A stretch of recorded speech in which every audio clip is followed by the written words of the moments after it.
খাইছি নাই খাই মই খাবো সেটা মনে মানে মুইও এখন পর্যন্ত মনটা করতে পারি না তাহলে মই ফির একালকে মানুষটা আসি আমাদের অর্থ এলাকায় এরকম ঘটনা কোনোদিন দেখি নাই এবং আশাও করি নাই। আমাদের বাড়িতে যেভাবে ঘটনাটা ঘটে গেলো আমরা পুরোপুরি নিঃস্ব। না টের আমি বুঝতে পারি না। আমি যে আমার ছোটো ছেলেকে নিয়ে ঘুমাইছি, আমার ছোটো ছেলে জাগনা পাইছে কি না, আমি তাকে খাওয়াইছি কি না, এতটুকু বোধ শক্তি আমার মধ্যে ছিল না। এখন কেমন লাগতেছে? এখনও দুর্বল লাগতেছে, মাথা ঢুলতেছে বা হাত পাইয়া করতেছে, দুর্বল দুর্বল লাগতেছে। সন্ধ্যার পর থেকে আমাদের বাড়ির প্রত্যেকটি মানুষের মাথা ঝিমঝিম করা এবং হাঁটবে একদিকে যাচ্ছে আরেকদিকে। আমাদের অর্থ এলাকায় এরকম ঘটনা কোনোদিন দেখি নাই এবং আশাও করি নাই। আমাদের বাড়িতে যেভাবে ঘটনাটা ঘটে গেলো আমরা পুরোপুরি নিঃস্ব। হাতের অন্ধকারে এইভাবে যে নিয়ে যাবে কী যেন হয়েছে সেটা বলতে পারলাম না। বলতেই পারতাম তো এত দুর্ঘটনা হতো না। এই অর্থ এলাকায় গ্রামে এরকম কেস হয় নাই, এটা লজ্জাজনক ব্যাপার। এই জন্য আমি মিডিয়ার কাছ থেকে প্রশাসনের কাছ থেকে ভালো বিচার চাই। বিকেল থেকে বাড়ির সবাই মানে লোকজনকে আমরা দুই যা বাড়িতে, আমার মেয়ে সহ আমরা তিনজন মহিলা মানুষ, আর আমার ভাতিজা আছে, আমার ছেলে আছে, আমার স্বামী আছে, মানে আমরা সবাই আর কি মানে বিকেল 3টের পর থেকে সবাই একদম মানে একটা ঘুমের ভাব আর কি, শরীরটা দুর্বল হয়, ঢুলাঢুলি করে, ঘুম আসে, মনে হয় ঘুমাই হাঁটতেও ঘুম ধরে, কথা বলতেও ঘুম ধরে, কথা উলটপালট হয়ে যায়, এরকম হয়। হয়তো আমরা মনে করি যে মানে কারো কাছে যদি প্রকাশ করতে যাই তাহলে কি হয়তো বা প্রেশার টেশার বাড়ছে, একটু ঘুমাইলে ভালো লাগবে, একটু ঘুমাও। আমি ফির ওই মনে করি ঘুমাইছিলামও, বিকেলবেলা একটু ঘুমাই উঠছি, মানে ঘুম পারলে যদি ঠিক হয় ঘুমাইলাম, তারপরে ওই যাটাও একটু ঘুমাইলো, আর এমনি ঘুমায় নাই। তারপরে সন্ধ্যার পর ছেলে নিয়ে বসছে, বই নিয়ে বসছে, কিসের বই পড়াবে, ওই এখানে সেই ঘুমাইছে। এটা আমার বাড়ি। গত রাতে আমার বাড়ি ডাকাতি হয়েছে। এই ডাকাতিতে আমাদের অনেক অর্থ সম্পদ লুটপাট হয়েছে। এমনকি আমার বোনের 3.5 ভরি সোনার মতো, সামনে আমার ভাগনার মুখে ভাত, আমাদের জমানো টাকা ছিল 65,000, এমনকি আমার বোনের ক্যাশ ছিল 1.5 লাখ টাকা, তারা সেগুলো নিয়ে গেছে। আমরা কালকে সন্ধ্যার পর থেকে আমাদের বাড়ির প্রত্যেকটি মানুষের মাথা ঝিমঝিম করা এবং হাঁটবে একদিকে যাচ্ছে আরেকদিকে, এমন একটি পরিস্থিতি। এর মধ্যে বাসায় এসে আমি দেখি বিশেষ করে আমার বাবা অসুস্থ হয়ে পড়ে। আমি তৎকালীন চাইলাম আমার বাবাকে মেডিকেল নিয়ে যাওয়ার জন্য। আমার বাবা লঙ্গির মধ্যে পেশাব বন্ধ করে ফেলছে, কোনো কথা বলতে পারতেছে না। আমি আমার ছোটো বোনকে ডাকলাম যে বোন ওটা বাবাকে মেডিকেল নিয়ে যেতে হবে। আমার বোন আমার কথা শুনতেছে না, সে এত ঘুমের ঘরে। আমি আমার বড় বোনকে ফোন দিলাম, বড় বোন বললো যে প্রেশারটা মাপার কথা। আমি আমার কাকাকে দিয়ে প্রেশারটা মাপলাম। মাপার পরও গ্রামের একটাকে ফোন দিলাম, রাতের মধ্যে আসতে চাইলো না, যে ওষুধ আনো, এই ওষুধগুলো খাওয়াই তো ঠিক হয়ে যাবে। আমি ওষুধগুলো খাওয়াইলাম।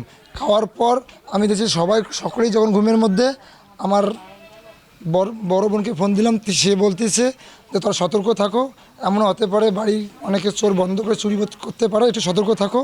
এই সতর্ক হিসাবে আমি বাইরে 10টার পর 11:30 পর্যন্ত আমি একাই রাউন্ড দিছি এবং দাঁড়িয়ে আছি যে সময় গভীর হলে আমি আরও 2-4জনকে ডেকে পাহারা দেওয়ার চেষ্টা করব। কিন্তু রাত যখন 11:30 বাজে আমি ঘুমিয়ে পড়ি, এমন অবস্থা আমি এখানে মানে পড়ে যাই। এই অবস্থা নিয়ে বাসায় আসে আমি শুয়ে পড়ি। শুয়ে পড়ার পর সকালবেলা আমার কাকা ডাক দেয় আমাকে, বাবা উঠ, কী ব্যাপার, ডাকাতি হয়ে গেছে। কাকু কাকিমা উঠলো, সব ঘরে দেখিলাম, ছুটে গেলাম আমার বোনের ঘরটাতে, যেখানে বিপুল পরিমাণ আমাদের সম্পদ ছিল। দেখি এই ঘরের 3টি আলমারি, কিছু নেই। তখন আমরা বলার ভাষা নাই, এতটা কষ্ট দেওয়া একটি বিষয়। আমরা ছুটে গেলাম বাইরে গিয়ে দেখি পলে পুজোর পেছনে 3টি বাক্স এলোমেলো অবস্থায় পড়ে আছে। তখন আমরা খোঁজাখুঁজি করতেছি, পরে একটা LED টিভি ছিল, শুধু এটা পাইছি। তাছাড়া যে সোনা গয়না তার বাক্সগুলো ছিল, তাছাড়া কোনো কিছুই ছিল না। এমনভাবে তারা লুটপাট করেছে, আমার বইয়ের টেবিল পর্যন্ত তারা প্রত্যেকটি পাতা পর্যন্ত তারা মেলিয়ে দেখছে যে টাকা কত আছে কি না।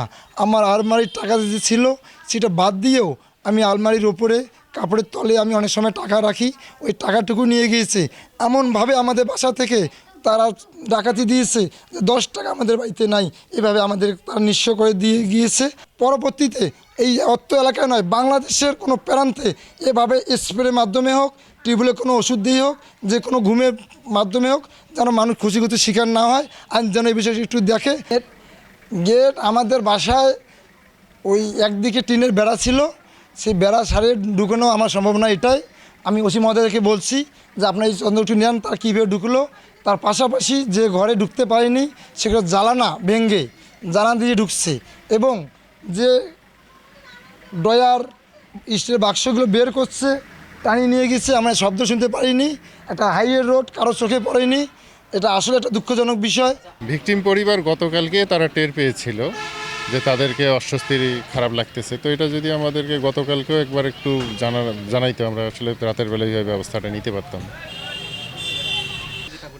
আজকে যে রাতে যে চোর এবং যারা এই বাড়িতে চুরি করেছে, এ ধরনের ঘটনা আগে ঘটেনি। এ ধরনের ঘটনা ঘটতো যে যারা এই অটো চুরি করা, অটো ওই যে এগুলা যখন গাড়িতে উঠে পান টান খাওয়ায়, অটোটা তারপর ওকে নামাই দিয়ে অটো নিয়ে যায়। কিন্তু বাড়ি চুরি করার ব্যাপারে আগে এ ধরনের কোনো ঘটনা ঘটেনি।